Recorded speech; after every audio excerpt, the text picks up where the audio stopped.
Hello, and thank you for joining the Builders FirstSource and Zonda Q3 Market Intelligence webinar.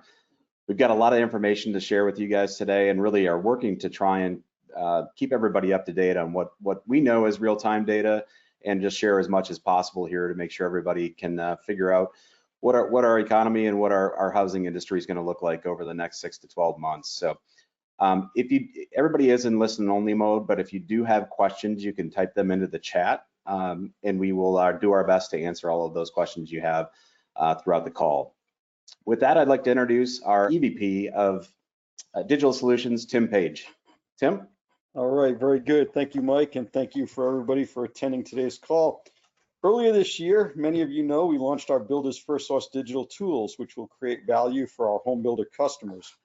We believe these tools will provide greater transparency and control over your projects, help you accelerate the sales process, better engage home buyers, and streamline construction.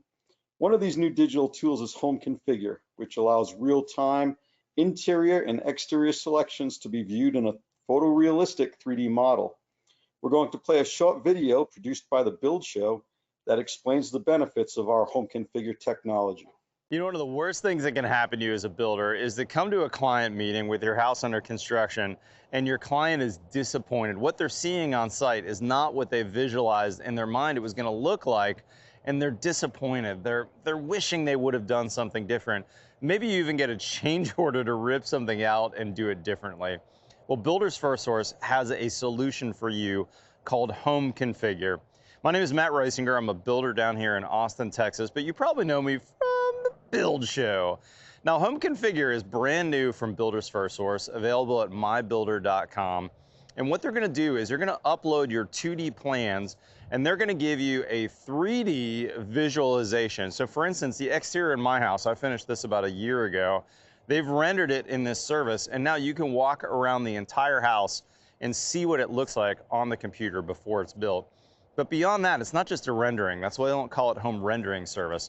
I had a rendering done on this house, and the architect totally got wrong what I kind of told him to make it like. My wife had no idea what we were getting. She trusted me, but when she saw this house under construction, literally everything was a surprise to her because this is not her skill set, is visualizing what things are going to look like.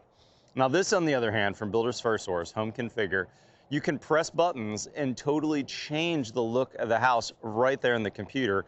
And your clients can do this in their living room on their own time. It doesn't have to just be in that short meeting time with you. They can change the color of the house. They can change the roof. They can change the brick. All these things with just a click of the button. $4.99 for an exterior home visualization. But even more powerful, you can go inside the house and render the inside as well. Now check out my interior, for instance. They're going to spotlight a few areas of your house, your kitchen, your master bath, your living room. And isn't this crazy how realistic this is? And again, with a click of a button, they can totally change all the selections. They can show clients what a walnut kitchen would look like, or gray cabinets, or whatever, different floor colors, different fixtures even. I think this is going to save you a lot of heartache as a builder and is really going to make your clients have a totally different experience. The other thing I really like about this is I think that selections and that process can be very difficult for clients. They're worried about how does everything work together. It's really hard for them just to go to a tile store or pick paint colors, but to be able to see this in a 3D photorealistic type setting, this is really going to give them assurances that the build is going to be what they're expecting. If you're an existing Builders FirstSource customer, all you need to do is go to mybldr.com and upload your 2Ds and order this rendering right from the website. If you aren't an existing BFS customer and don't have a MyBLDR account, visit the digital tools section of Builders FirstSource website, bldr.com, to learn more and connect with one of our experts. In summary, there's some really cool stuff happening from the Paradigm acquisition that BFS made a couple years ago, and this is one of them. Stay tuned for more. Okay, very good. So we will soon be linking this Home Configure technology to a curated builder catalog experience and also the material takeoff. So much more exciting stuff to come. Home Configure and our other digital tools will help you improve and differentiate your business in these uncertain economic times. So as Matt said in the video, please log into mybldr.com or contact your BFS sales representative for more information. Thank you for the time. I'm going to now turn it over to Steve LaValley, our Vice President of Forest Products and Transportation, and he'll provide a quick update on commodities. Great, and thank you, Tim. That's really awesome stuff on the paradigm side of the table. So I'll take a couple minutes here to touch on commodities.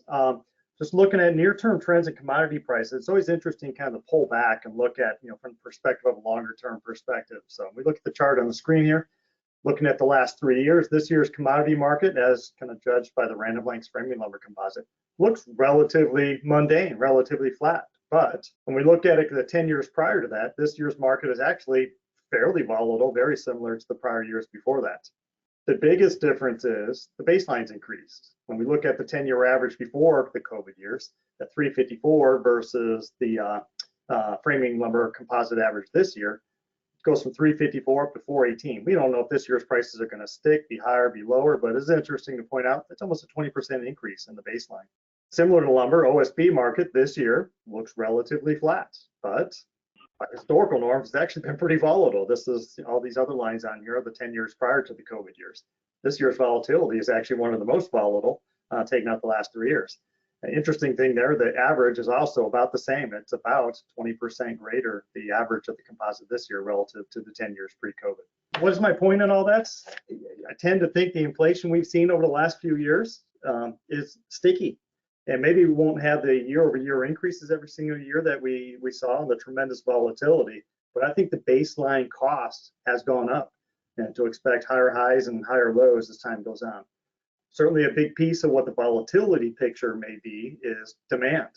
So we tend to think that if we have a starts scenario that's in the 1.3 to 1.4 million starts, maybe as high as 1.5 for short periods of time, that there's adequate supply in the industry on lumber and sheet goods, commodity OSB and plywood, to satisfy the demand.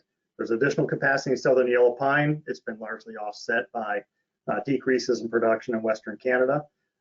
There's additional OSB capacity planned to come online later this year and early 2024. If we start to see starts trend above 1.5 to 1.6 or higher for several months at a time, we're very likely again to start to see some of these stresses in the supply chain. So it's kind of a little bit of a swim lane. For 1.3 to 1.4, market probably doesn't look a lot different than this year. We start to go above 1.5, you're going to get into more volatile times again. So what is BFS looking to do about it? Well, BFS supply chain is actively working to take costs out of the channel by partnering with our suppliers and customers and building greater efficiencies. You saw some of the stuff that Tim was going through with the paradigm and the design software there. A lot of our supply chain activities are around taking cost out of the channel together with our suppliers. So BFS has built a tremendous platform to serve the industry, and I think together we can leverage our scale to build better solutions. On that, I'll turn it over to Jeff Rettig. Thank you, Steve. Hey, we're getting a lot of questions out there about the strength of the capacity in the supply chain across the industry with the uptick in construction we've seen this year. The good news is quite a few of the major building product manufacturers invested heavily over the last couple of years. They built new plants, they acquired additional production, they added additional production lines, and installed automation to help increase capacity. This has helped position them for additional growth in housing. BFS alone has invested millions in truss capacity and door production so that we can meet our builders' demand going forward. The one area where the industry continues to struggle, though, is finding additional labor to run that additional capacity. Automation, as I mentioned before, will help offset some of that labor needed, but labor will continue to be a factor going forward. As we look forward to 24, we are starting to see some manufacturers signal some sort of price increase announcements for Q4 or Q1. And if we think about what's driving that, it is the increased competition for labor that's driving up wages, rising energy costs, and transportation costs that have bottomed out and are starting to increase back up again. As Steve mentioned, we're asking for your partnership in planning. By working together, we can work with the manufacturers to have the product when and where you need it. This helps manufacturers ensure that they're running efficiently and helping pass along that efficiency to us and our customers. As you are looking forward and planning for 24, please ensure that you're having the planning discussions with your local BFS sales representative so that we can ensure we have the product you need at the best price. Now I'll turn it over to Allie Wolf, Chief Economist for Zonda. Allie? Awesome. Thanks, Jeff. And hello, everyone. I am delighted to be here partnering with BFS to go through the state of the housing market. Now for today's presentation, I have about 40 minutes. We'll go through the agenda in just a moment.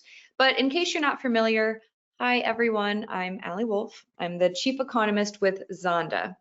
If you're not overly familiar with Zonda, we are a housing data and consultancy firm. We track the entire building life cycle from raw land all the way up to the closing out of new home communities. When we're looking at the market, we're trying to make sense of what's happening in the economy, what's happening with policy, how is the new home market interacting with the existing home market, and what are we seeing in terms of sales trends and starts trends across the country. In today's presentation, I'll cover many of those topics. Like I said, 40 minutes, 5 sections. We'll start with housing trends, really what have we seen so far over the past few months with home sales.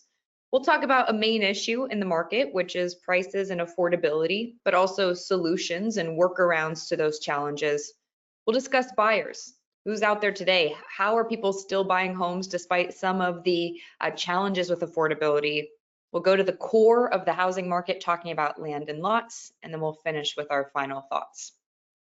So as we dive into housing trends, I want to just address it head on. What we're dealing with right now is interest rates that are in the 7%. This is after pretty consistently being in the 6%. We asked for some questions ahead of time, and I know one of the questions is about mortgage rates. So when we get to the end and we go through Q&A, we can talk about why interest rates are rising and what could make them come back down. But we have to acknowledge that our reality is we've seen a 50 to 70% change in the monthly payment just compared to the beginning of last year. This is a very clear and very dramatic affordability shock. And as you see numbers like this, you've got to imagine that sales are going to be impacted, and they are. If you look at existing home sales, they're down. This is the new data from this morning, down 16% compared to last year, down 2% month over month. If you break it out by market, what you're finding is almost everywhere across the country has sales both down year over year and down compared to 2019. Now, again, this is existing home sales. And when you see numbers like this, you really have to ask yourself why. So yes, part of it is because interest rates have gone up so much so quickly. Part of it has to do with confidence in the housing market, in the economy, albeit we're seeing confidence improve actually compared to where we were over the past few months. A lot of the story behind the contraction in overall sales comes down to inventory. When you look at active listings, both nationally and locally, many of you have been with us as we track this every single month. And if you look at the chart on the left for 2023, the July data, we're now below where we were in 2022. This is following basically the whole year, us outperforming the past couple of years. That's really not even the big picture. The big picture is how dramatically we are both nationally and in top markets down compared to 2019. 2019 is our healthy year for comparison. And even back then when we were doing presentations, we were talking about how limited overall inventory is. I think we all understand why. That clear disincentive to stay put, or that clear disincentive to sell. You have this incentive to stay put because of the current mortgage rate that people have locked in. 80% of people have a rate under 5%. When you're dealing with 7%, there's got to be a really good reason why someone would want to sell and reset that interest rate. More people are choosing to stay put, choosing to remodel, choosing to turn their home into a rental. But as we go later into this section, we'll highlight that there are some reasons why people would get rid of their mortgage rate, why people would contribute to the market today. We'll get to that a little bit later. But what we know is it's not that no one is buying homes. It's not that there aren't transactions. In fact, when you look at the combined new and existing home sales, we're hitting almost 5 million this year. But there is a very clear divergence between what's happening on the resale side and what's happening in the new home side. So when we got the new existing home data this morning, it was at the lowest level it had been in 6 months. When you look at new home data, we released our data from Zonda yesterday for new home sales. We're well above where we were in 2019, and we're not following this downward trend. In fact, we've gained steam and we've gained sales as we've gone throughout this year. Now, as you look at something like this and you think about how we've talked about, okay, an affordability shock and interest rates going up, this seems pretty counterintuitive. You would imagine when you go from at the base 2.5% interest rates to 7%, sales would come down. And they absolutely did. That's what we saw last year. That is what the Federal Reserve had expected to happen. When they raise interest rates, they're going to impact interest rate sensitive industries more so than others, ours taking the brunt of the impact. We saw that third and fourth quarter of last year. But then there was this unintended consequence, which is, yeah, demand came down, but supply came down even more.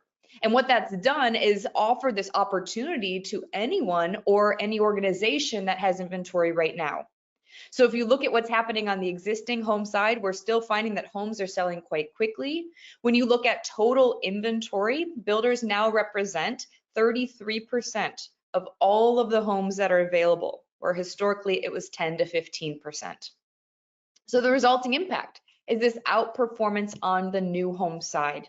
And really throughout this year, what we've seen is that sales have far exceeded overall expectations. You're looking at here the average sales rate per month per community, sales adjusted for supply in select top markets across the country. 2019, your healthy year for comparison, 2021, the height of the market, and then current. When you look at 2021 versus today, it probably will surprise some of you that we actually have a higher average sales rate than we did in 21. The key thing to remember is you're actually comparing apples to oranges here, because as we were doing these presentations back in 21, we knew the majority of builders were intentionally capping sales. So it's not actually a perfect measure of comparison. My big takeaway is when you look at these markets, we have most that are not only slightly exceeding 2019 levels, but far exceeding where they were in that healthy period before we went through the pandemic and the accompanying housing boom. Now, as we look at this, we've seen this stronger than expected activity. We saw that the early parts of the year were great. We're seeing that the market is still doing well despite some seasonality. But I want to remind us that February through May are traditionally the strongest months for new home sales. And I want you to look at this graph, and I'm going to point out a few different time periods. This is showing you new home sales by month by year. And let's look at 2021. So that's the mint color. We talked about that really being the height of the market. You saw 2021 far exceeding what you would imagine during the spring selling season. You see that sales do come down June, July, August, but I think a lot of that has more to do with the capping of sales that we talked about. As you went through the end of 2021, we saw that sales were far outperforming what you would have imagined in the fourth quarter. Now let's look at 2022. So 2022 is that dark navy color. And again, you can see that outperformance in the spring selling season. And then interest rates went up and then confidence got hit. And we just saw this creep down, creep down, creep down, creep down in terms of overall sales. When you look at 2023, that's going to be your purple line. You can see this improvement throughout the year, hitting a pretty steady stride where instead of 2021 and 2022, you're really above all of these other years ahead of it. Starting to see a little bit of that seasonal slowdown for 2023, but not as dramatic as what we've seen across the board. And this matches up qualitatively with what we're hearing from builders. When we talked to builders about how the July felt to them, they said demand was on track with expectations. At least the majority of them did. The second highest response, though, is that demand is slower than expected. Throughout this year, our second highest response was demand is stronger than expected. But notice that it's slower than expected, but not worrisome. And that's really because we are seeing those signs of normal summer seasonality, plus a little bit of a hit related to the higher mortgage rates. But if you just read the headlines, I'm sure you see tourists are packing European hotspots, boosted by Americans. I'm case in point, just got back from 2 weeks in Europe and Africa. We know that those normal distractions that we lost over the past few years have fully come back. Last year, we were dealing with the affordability shock. Now we're really dealing with a more normal period of seasonality that you would imagine in prior years. So we're looking at all of this. And our key thing so far is that we understand that builders in the new home market is outperforming the existing home market, largely because builders can work with the buyers in terms of price and incentives, and because they represent a larger share of overall inventory. Now, what's happening is we're finding that 44% of builders as of July were still raising prices.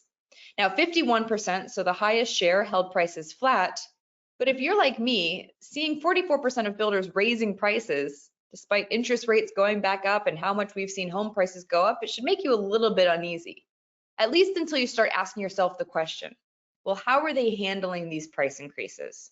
And at least from my experience and what we've captured in our survey is that builders are being so much more cautious and so much more aware of what they're doing.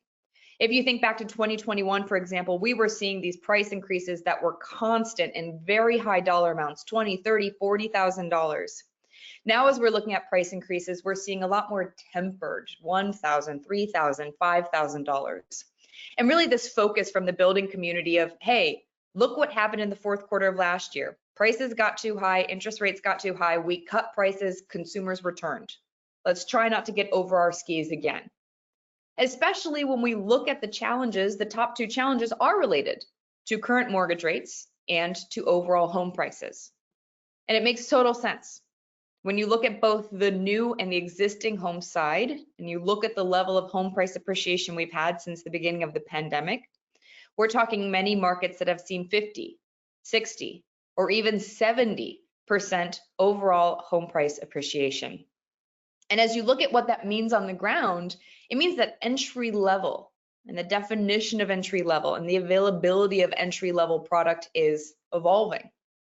In the US, back before the pandemic, about 5 years ago, we had 60% of all of our homes that were under 400,000. Where we are today, it's about 40%. And as you look down the list, there's not one market that we've highlighted here that hasn't at least seen some of that more attainable product shift down. But look at the range. You have Lakeland in Florida, where almost 90% of the product is under 400,000. You have Sacramento in California that's down to none of their product that can hit that overall threshold. So we know and we understand that affordability is such a key and important part of how this market is evolving. So then you have to ask yourselves, okay, well, what are consumers doing about this? And then probably more importantly, what are builders doing about this?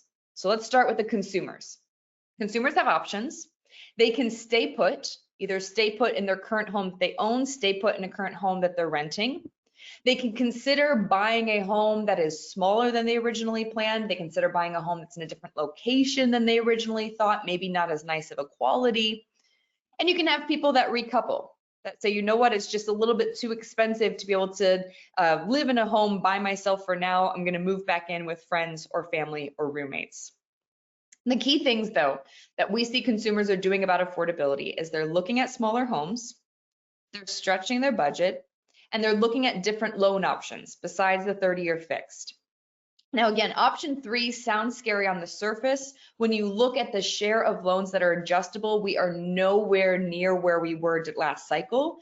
Adjustable don't have to be bad or scary, but I know that that kind of brings memories back to last cycle. That's not what we're saying here. It's just consumers saying, okay, well, are there some adjustable rate mortgages that may make sense for me, at least in the near term, until, in theory, interest rates come back down. So consumers, they're willing to compromise. They're willing to put more of their funds towards housing if needed. But we know that builders are also adapting. We asked builders, are you changing your product to lower costs and sales price? Well, 25% of builders said yes, we're paring back our features. 37% of builders said no. They're basically saying, well, why would I? If you think about Toll Brothers, for example, or some of the builders that cater to a more luxury consumer. My consumer doesn't want less nice features or doesn't want a smaller home. If they're going to buy new, they want something nice. Makes sense. Some builders are staying firm. But we do have 38% of builders that are saying that they're building smaller homes. If any of you guys read the Wall Street Journal this morning, our data was highlighted about what's happening with the national average unit size. We're capturing a 10% drop compared to last year. Now, as you look at this data, I think the important thing here is when the pandemic hit, there was this focus of, oh, everyone wants larger homes and they're going to pay more for it, and they want a gym and they want an extra bedroom and they want an office. What we saw is for a short period of time, absolutely, those homes sold better. People were focused on how they can live at home in a bigger space. But now we're seeing this push and pull of what do people want, but also what are they able to pay for? And seeing that smaller home size is a fairly easy way to adjust for this. And I think the important thing is when you look at this, it's not that the homes are not livable. It's that sometimes the floor plans were easy to just do without putting in too much thought, and now we're seeing more right sizing, more efficient floor plans. And when you look where we're seeing this across the country, you're seeing some of the markets that have been the most affordable, that have also seen the most growth, that are trying to account for what they've seen with home prices. Places like Houston, Texas, Charlotte, Orlando, Florida, Minneapolis, Raleigh. These are some of the markets that lead the country for seeing the biggest drop in overall unit size. Okay, so builders can change overall square footage. What about product? What about density? Well, a key thing that we understand is that when I'm talking about attached, it doesn't guarantee a lower price, but oftentimes it can translate to a lower price when it's impacted with overall density and the kind of product that's available. When you look at the US, we've seen a 10% increase over the past 5 years of attached product that's being offered. And as you look down this list, you see some pretty dramatic changes in some markets where there's just this focus of, okay, what can we do? What kind of products can we bring? And this focus to say, maybe we lower overall size, maybe we also do a bit more attached product, have a little bit more variety for consumers to choose from. So we understand at this point, it's going to take work. It's going to take work from the building community. It's going to take work from the consumer side. But when we're focusing so much on consumers, we're focusing so much on affordability, and yet I said earlier, we're going to have about 5 million total sales this year. Why are buyers shopping today? Well, this is something that we pose to our builders to say, okay, we've seen this outperformance. What do you think is driving the overall activity? Well, the number one and the key answer is lack of resale supply. We're dealing with this really tailwind that we haven't had that is just supporting overall growth. I don't think it will always be there. I don't think that will always be a huge factor for our market, but it's certainly something we're going to deal with probably at least for the next 12 months. But look at the other responses: relocating, having children, retiring, marriage, divorce. All of those fall into a category that we call life happens. So think about the market that we came from during the height of the market. We had all of those things we just talked about: marriage, divorce, all those different factors driving housing activity. But we also had people rushing in because of fear of missing out. We had investors buying homes, wanting to turn it into a rental. We had people wanting to flip homes. We had second home buyers. We had buyers that just wanted to move and they were compelled by the lower rates. Some of that extra level of demand has been flushed out of the system because of the higher rates. But what that leaves you with is what we're calling structural demand, or again, the life happens demand. We categorize this into 6 different groups of who is still buying today despite some of the challenges. Well, think about births. Think about the distribution of the largest living generation today, the millennials. They're really, the peak age is between 27 and about 32 years old. Women are having children at a record high age of 30 years old. So now you have more people, the largest living generation, hitting that point where they're having children.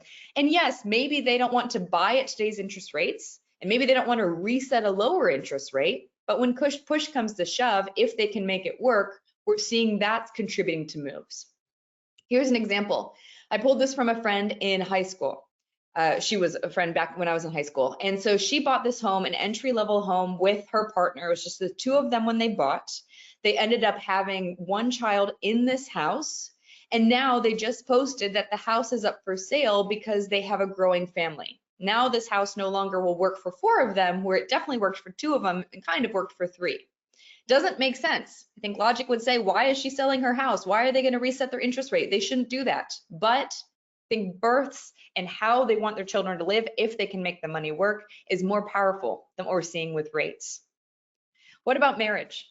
We already talked about the age distribution of the millennials right now. The average age for marriage, but about 27, 29, depending on if you're a man or a woman.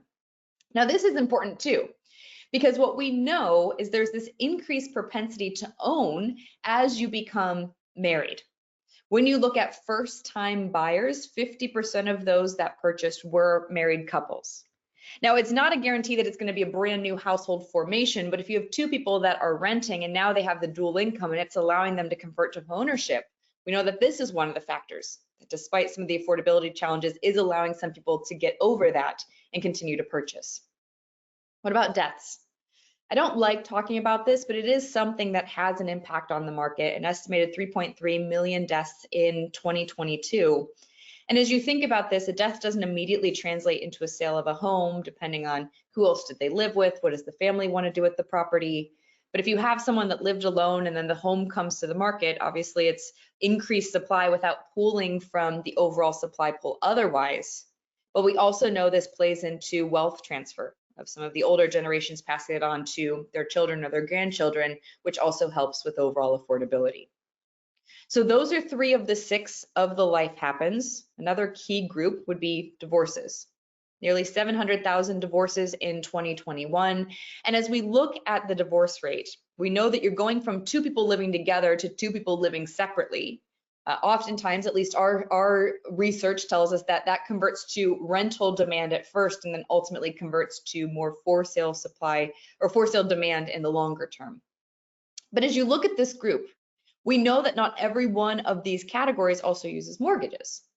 And the key group, such an important group that we're seeing a lot of activity in right now, would be the baby boomers, or really the life stage catalyst of retirements. We know all baby boomers will be of retirement age by 2030. And I think the important thing about this cohort is that as we look at how the years have evolved, millennials were the #1 most active home shopper from 2014 up until 2021. In 2022, boomers overtook that group, the most active seller and the most active buyer. And I think this becomes important because it is partly because of retirement, but it's also because of increased mobility. Oftentimes, some of the boomers will not have a mortgage, and oftentimes they have equity built into their home or from longer term investments in the stock market that allows them to be a little bit more mobile than maybe you'd otherwise expect. And then finally, the 6th group that we're calling life happens is migration. What we know during the height of the market, or really the height of the pandemic, we saw work from home reach these new highs. We saw people moving. And I think even myself, I'm guilty of thinking, okay, well, we're going to see the movements slow down. We're going to see overall migration slow. And we don't have as much in terms of absolute levels, but there's still a lot of people that have had years to evaluate where and how they want to live. I'll use, again, just a personal example. My coworker that works with me and my parents are both moving right now out of state, one moving from Florida up to the Northeast, one moving from the Northeast down to the Southeast. We're just still seeing that, okay, well, now we have more flexibility. In my coworker's point, it's because of work from home, and my parents, it's because of retirement. But we're finding that as people move and continue to move, this has been such a big housing demand driver for some of the more traditionally affordable markets. Many of you have probably seen this before. It comes from the census data looking at where we have the most domestic positive net migration, more people moving in than moving out. Jacksonville leading the way, Tampa, Austin, San Antonio, Orlando, Raleigh. Now, as you look at this list, that's overall migration, but what we also like to do is look at the intersection between millennials, the largest living generation, and boomers, the 2nd largest living generation. And the reason we think this is important is we know from consumer research that about 25% of baby boomers plan to retire and move wherever their grandbabies are. That's what we call a baby chaser. So you want to move to be with your grandbabies. And so we've created this baby chaser index to capture where we have the most overlap between the migration of these 2 powerful forces in the overall economy and the housing market. Austin, Raleigh, Orlando, Charlotte, Dallas, these are the top 5 markets. Now, again, I like to use real life examples to layer in the data, and I was on a plane recently. Some of you know I was born and raised in Cleveland, Ohio. I live in California now. This lady was born and raised in California, and she just recently moved to Ohio. Now, she lovingly told me she absolutely never wanted to or planned to move to Ohio, but as a boomer, her millennial child had moved there and had grandbabies. And so now she's moved off to Ohio to be close to them. And why I thought this story was important is, yes, this is an example of our baby chaser index, but more importantly, it highlights the idea of moving from a high cost area to a low cost area. This lady was in her 60s and had rented her entire life. And when she moved to Ohio, she was able to find that she could actually afford something. And so finally, for the first time, she was able to convert to become a homeowner. So we can understand that there are some buyers. I think that the math seems strange. How are people still buying? Well, the answer is if they can figure out how to make it work. People don't want to put their lives on hold. How long is the market going to be expensive? Is it ever going to see a correction? Is it going to just keep going up from here? I think for a lot of people, it's not a risk that they're willing to take when they're trying to, get their kids into the school district that they want or have a backyard for their family or for their pets. So as we look at all of this, though, and we talk about affordability, and this is great, we can identify some of the key buyers that are purchasing, but it also leaves a lot of buyers that are on the sidelines, a lot of buyers who have not been able to purchase. And what we understand is that more building could help. More building could help with affordability, more building could help with mobility, and we're seeing the idea of building evolve in real time, really throughout this year so far. So what you're looking at here are the top 25 markets across the country for overall housing starts. We have them in the far right, we have the percentage change.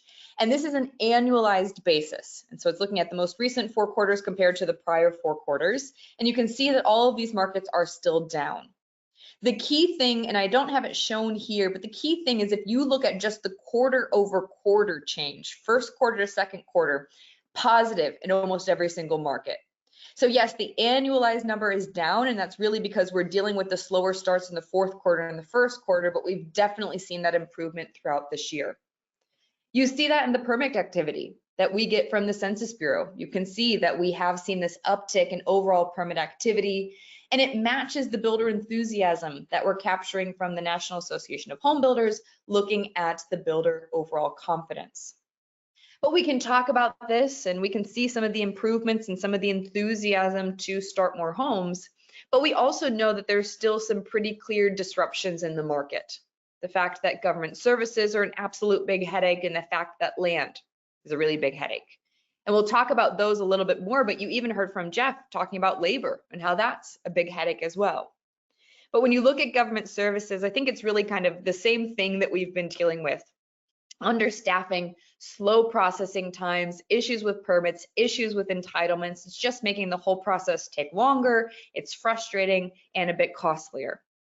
But that's looking at the biggest disruption. When you talk to builders and you say, well, what's your biggest worry? Number one, land prices. And number one really goes hand in hand with number two, which is new home affordability. It makes sense. Depending on the market that you're operating in, we're finding that land represents between 20 and 50% of that final home price. And we saw last year there was a little bit of breathing room when it came to land prices, especially in certain locations. I know, at least talking to some of the smaller private builders, they were like, we finally have a chance to step into the market because the publics have pulled back.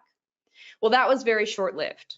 If you look at this, it's from our builder survey. Look back to December, we had about 2% of builders that were full steam ahead on land acquisition. As of July, 44% of builders full steam ahead, 50% cautiously moving forward. And when you see this kind of enthusiasm about the land market, it's probably no surprise that when you look at land prices, actually the majority of builders are saying that land prices are primarily flat. But we're seeing this uptick throughout this year of builders that are saying land prices are primarily moving higher. And like we said, builders are saying this is their biggest concern. And when you read the comments, you can understand why. Land prices are skyrocketing. They're out of control. Every deal is multi-bid and underwriting is unjustified. Or the land market is overheating with publics winning on deals with aggressive underwriting assumptions. So there are challenges when it comes to what's happening on the land acquisition side, what's happening on land and lot availability. So this is looking at how we track lot availability across the country.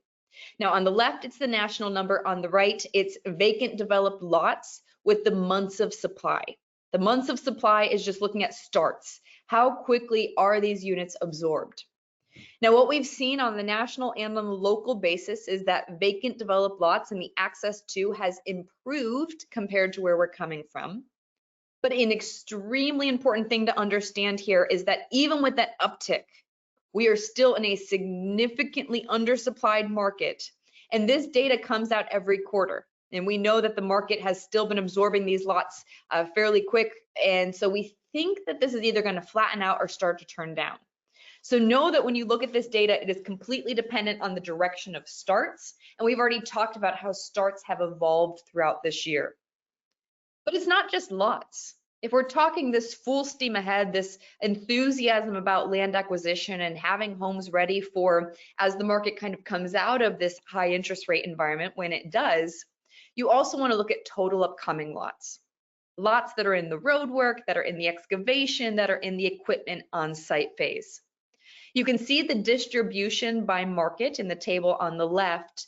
And I think my big takeaway when I look at this data is since the pandemic, we've seen this increase in development of lots, and you can track over on this table on the right. Look at first quarter 22, second quarter 22. These are pretty high levels. Going back to 2018, we had seen nothing similar.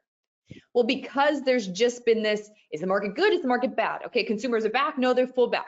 There's just this kind of jaggedness in activity that's resulted in some stop-go development in upcoming lots as well. And so this is something that we're tracking to see, can we smooth out this line a little bit versus seeing some of the upticks and some of the pullbacks. Now, finally, as we go into the last section, I have about 8 more minutes to go through this. I think the key thing to understand is we've already talked about this. We've talked about how the data for housing starts and the data for permits have shown this uptick. And we've seen a very clear sentiment shift from builders as the year has progressed. At the end of last year, we had 25% of builders that thought they would start more homes this year compared to last year. Now we're up to almost 60% of builders that think they will start more homes. Now, there's a caveat to this. And the caveat is, yeah, we'll start more homes if financing allows. Now, let me step back and explain this. What you're looking at here is credit availability of acquisition, development, and construction loans. We have 2 different sources. We have the National Association of Home Builders, and we have the Federal Reserve Senior Loan Officer Opinion Survey, SLOOS. When you look at this, anything below 0 is telling you that there's tightening credit standards. Anything above is saying that it's easier to get access. And we've seen that throughout this year so far, we have seen overall credit availability tighten up. Now, the important thing to know is that we have little to no concern about credit availability for the public builders. We have little to no concern about credit availability for larger private builders. We do think, and we are hearing on the ground, that there is some financing that's tightening up when you're talking about some of the smaller privates. So maybe they do want to start more homes, but maybe it's a little bit harder to get there. But as we look at all of this data, we've talked about how, hey, we've seen this outperformance really defying expectations despite the fact that interest rates have gone up. We are seeing right now, we've been polling some of our builders, there is this reaction to higher interest rates. We're seeing consumers pull back a little bit, plus we're dealing with overall seasonality. But we came out a few, probably months ago now, saying that the US new home housing recession was over. Now, we said that because we saw prices were going back up. We saw that sales were going back up. We saw that housing starts were going back up. When you have all 3 of those indicators growing, to me, that's the opposite of receding. Receding is to grow less. And so the key question is, okay, is that it? Have we been through it? Do we have a tough, depending on the market that you're in, 3 to 9 months, and now the market is fully back in growth mode? I'm not ready to say that just yet, because there are some broader macro things that we're keeping our eyes on. We know the Federal Reserve raised rates the last time they met, and I suspect unless we see a very pronounced pullback in the economy, they may raise rates one more time this year. The Fed has raised rates at a nearly unprecedented rate, and Silicon Valley Bank is a good example of not knowing exactly how things will play out. So we're continuing to watch what happens with Fed policy. Consumers, if you've been reading any of the headlines, actually beyond the headlines, if you've been reading any of the articles, you know that consumers, who represent 70% of the overall economy, have been behaving a little bit differently. We've seen that consumers are, in a lot of cases, working through their savings, though many still have more savings than they had going into the pandemic. But importantly, consumers are putting a lot more money on credit cards and on auto loans, and we're starting to see some default rates on those tick up. Now, hear me out. When I say an increase in default rates, really what we're seeing is going from basically none to back to where we were pre-pandemic. It's just the rate of growth, how quickly we've seen that change, that is just worth keeping your eye on to see how that progresses. And then I think the very clear elephant in the room is what's happening with the office market. I don't think there's anyone on the planet that can tell you how this is going to play out, but it's clearly something that we're watching when it comes to lower overall occupancy levels and the need for some of these organizations to refinance their loans. Those are the key things that I'm watching as any kind of risk to a double dip new home housing recession. But we feel so incredibly confident about the medium term of the market that, okay, a little bit of volatility, we got to get through some of this interest rate shock again, we got to get through this seasonality. But we want to continue to focus on the demographics, on the people that have told us, and I'll talk about this in the next slide, the people that have told us that they want to move. But also, I think it's incumbent on us in the new home industry to try to solve some of the problems. Maybe your focus is entry level or first move up. Okay, well, if that's the case, how do we better align home prices to income? If we want to have a healthy and sustainable housing market, we got to get that back in line. And if that's not your bread and butter, if you're catering to something more luxury, how do you create something compelling enough for someone to want to move? Let's say interest rates go down to 5.5% and someone has locked in 4%. That's still going to be a big monthly payment change. Do they love the community? Do they love the location? Do they love the design? Do they love the neighborhood? What is it that would make someone want to get rid of their home and their current monthly payment to purchase a new? What we ultimately feel, and I think what we know, is that there's a lot of pent-up demand in the housing market that is not being served right now and probably cannot be served right now until interest rates come down. Think about what happened during the pandemic. A rush to buy. You need to buy a home, you need to lock in the rate. Oh my gosh, the frenzy, the fear of missing out, go through bidding wars, waive inspections. And what we found at Todd Tamilak, he's our building product and our remodeling expert, he's surveyed consumers. They're not happy. There are a lot of consumers that feel dissatisfied, that they felt like they had to rush their purchase, and now they're in a home that, okay, great, they own a home, but they haven't actually found a home that suits them. So that's Todd's survey, and that matches up with what the New York Federal Reserve data shows us. That starting last year and through this year, we have this extremely elevated number of people that want to move over the next 2 years, about a quarter of people. And they're finding that, okay, there's not that much good opportunity on the resale side, but we have this home that's this poor fit for what we want. And so we think over time, these people will translate into either people that move once interest rates come down a little bit, or choose to stay put and actually put that money in the home to remodel. The way that Todd describes it is that he believes that 2023 could be our lowest mobility year in history. But once we see the market stabilize, that's when he expects us to see this uptick in activity that could translate into more demand as we go further out as well. So with that, we actually have 10 minutes here to go through questions. So please feel free to submit questions in the chat box. But like I mentioned earlier, we also got some questions ahead of time that I want to go through here. And then if there's any for the BFS team, please also send, and I'll pass it their way. I think the first question, I kind of hinted to this earlier, and it really goes to the conclusion of the presentation as well, is some economists said that in the second quarter, we would see interest rates cool again coming to the fourth quarter, and yet interest rates are going back up. And so I think the key question is, well, what gives? I want to give the answer to why people would have said it. And I also think over the next 12 months, we will see interest rates go down. I'm not going to time it exactly, but I do think that we could see interest rates back in the 5s. But let me explain what's happening. When economists try to make a forecast, they're doing the best they can to say, okay, what's the best way to forecast this out? And oftentimes history can be your guide. We have two things in particular that are really pushing the rates where they are. The spread between the 10-year treasury and the 30-year fixed rate mortgage has really widened out, and that's widened out because of some dysfunction in the mortgage-backed security market. But we're also seeing that elevated inflation is still playing into the rates. The hope, and I think the analysis that probably most economists had done, is over time, 12 to 24 months, the Fed will start to cut rates and that spread will compress, and both of those point to lower rates. The challenge is we live in an international world right now, and two of our biggest buyers outside of the US of treasury bonds would be China and Japan, both of which have decided to pull back on purchasing bonds. When they do that, that pushes the bond rate up. When the bond rate goes up, that pushes mortgage rates up. So logic can bring you as far as it can, but then when international players start to behave differently, they can influence rates as well. So that's why we've seen rates go up recently.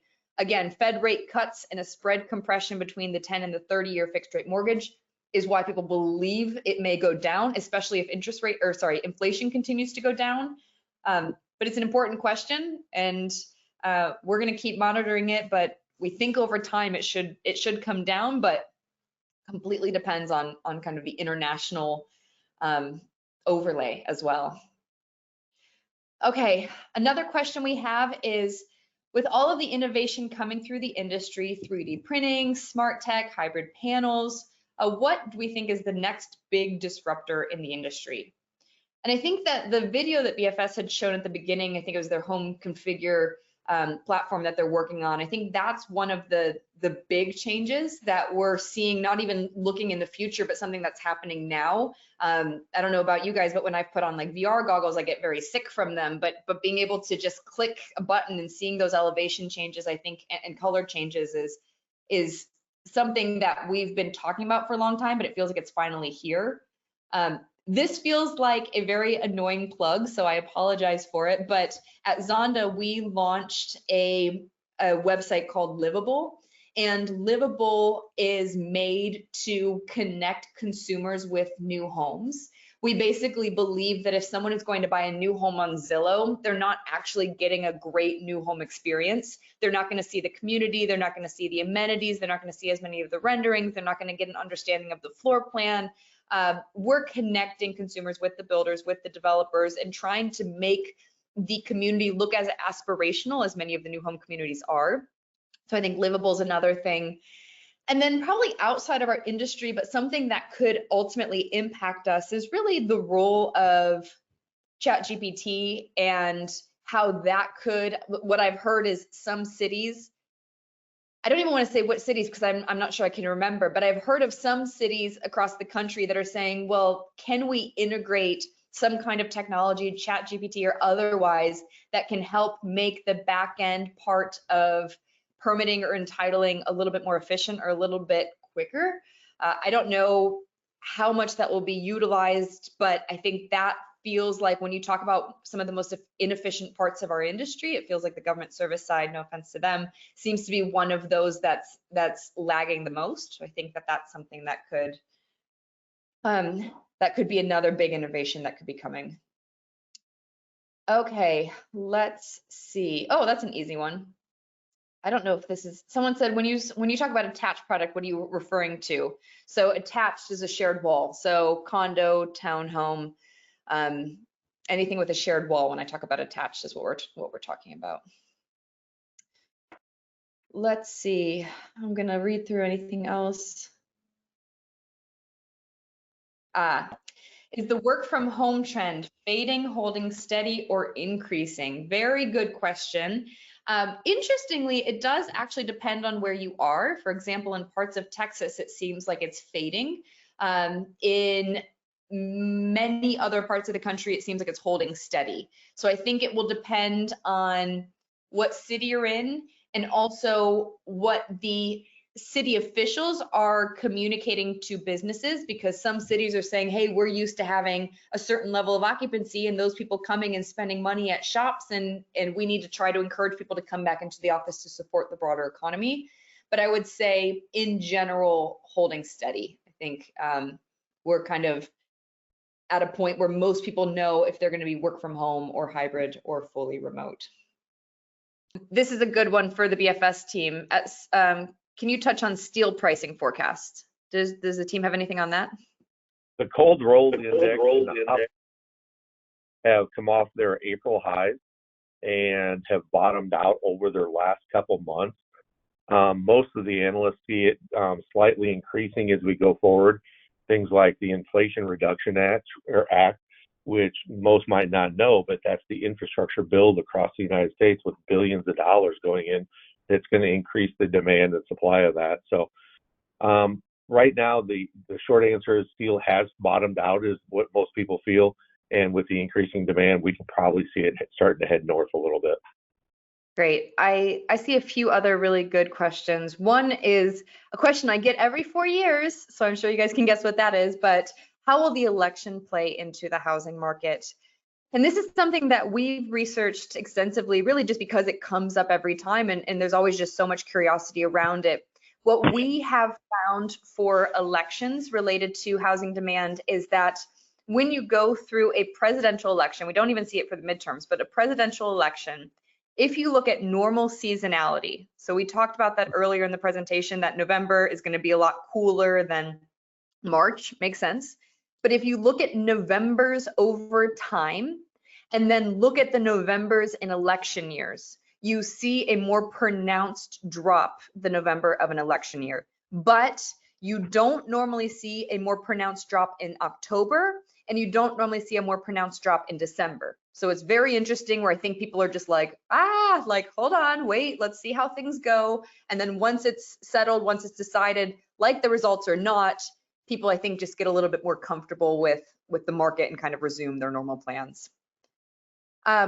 Another extremely important question, and I think Mike Farmer, just so you know, this is going to be the last question that I'll answer and I'll pass it to you.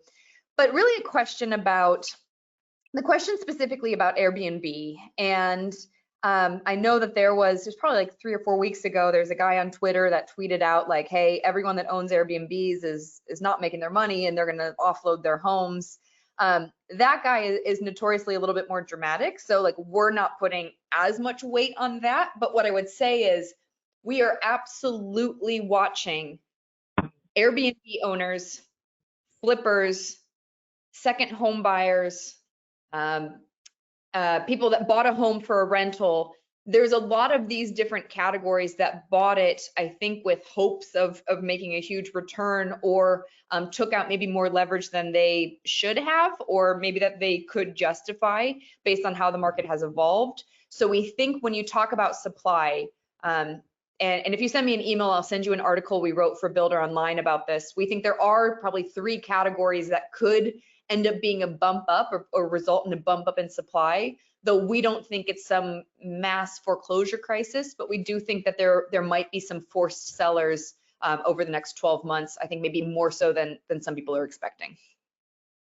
So Mike, I think that's all we got, so let me turn it to you. Ali, right on time, and thank you so much for all the valuable information from all of our panelists this afternoon. We appreciate everybody's time and look forward to seeing you all in our next quarterly call. Thank you.